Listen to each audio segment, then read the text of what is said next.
आउज़ुबिल्लाहि मिनश्शैतानिर्रजीम बिस्मिल्लाहिर्रहमानिर्रहीम। अस्सलामु अलैकुम प्यारे बच्चों, आज हम फिराक गोरखपुरी के हालात ज़िंदगी और अदबी कारनामों के बारे में पढ़ेंगे। फिराक गोरखपुरी 1896 में पैदा हुए हैं और 1982 में इसकी वफ़ात हो गई है। फिराक गोरखपुरी का शुमार उर्दू के मुमताज़ तरीन गज़ल गो शायरों में किया जाता है। इनका असली नाम रघुपति सहाई था। 1896 में गोरखपुर में पैदा हुए। इस ज़माने के आम माहौल की तरह इनके घर में शेर व शायरी का चर्चा था। चनाच बचपन ही से शेर गोई का शौक पैदा हो गया। कहा जाता है कि वो 13 बरस की उम्र से शेर कहने लगे थे। उन्होंने तालीम आला आबाद में हासिल की और उर्दू और फारसी के अलावा अंग्रेजी में भी आला दस्तगाह बहम पहुंचाई। बाद में इंडियन नेशनल कांग्रेस में शामिल हो गए, जेल भी गए। कुछ अरसा बाद अंग्रेजी में एमए किया और इलाहाबाद यूनिवर्सिटी में अंग्रेजी के उस्ताद हो गए और यहीं से 1959 में रिटायर हो गए। फिराक गोरखपुरी के कलाम के कई मजमूए शाया हुए, जिनमें रोह कायनात, रमज़ व किनायात, गज़लिस्तान, शबनमिस्तान और गुल नगमा खास तौर पर काबिल ज़िक्र है। इनकी रुबाइयों का मजमुआ रूप भी बहुत मशहूर है। उर्दू में तासुराती तनकीद के अलम बरदारों में भी फिराक का नाम लिया जाता है।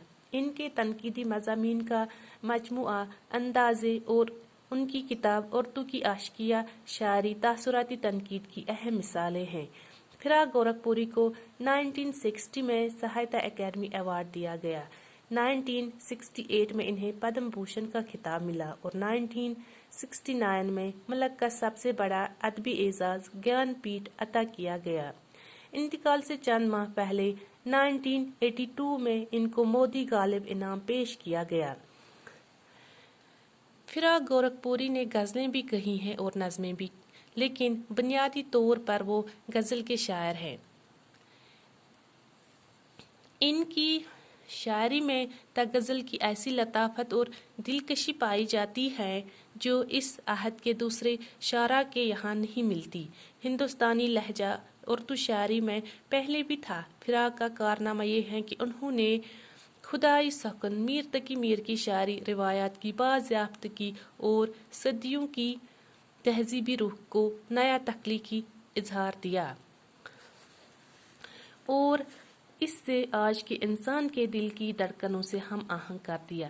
एक तरफ वो अंग्रेजी के रोमानी शायरों वर्ड्सवर्थ, शेली केट्स वगैरह से मुतासिर थे, तो दूसरी तरफ संस्कृत शायरी की क्लास की रिवायात का भी इनके नज़रिया जमाल पर गहरा असर था।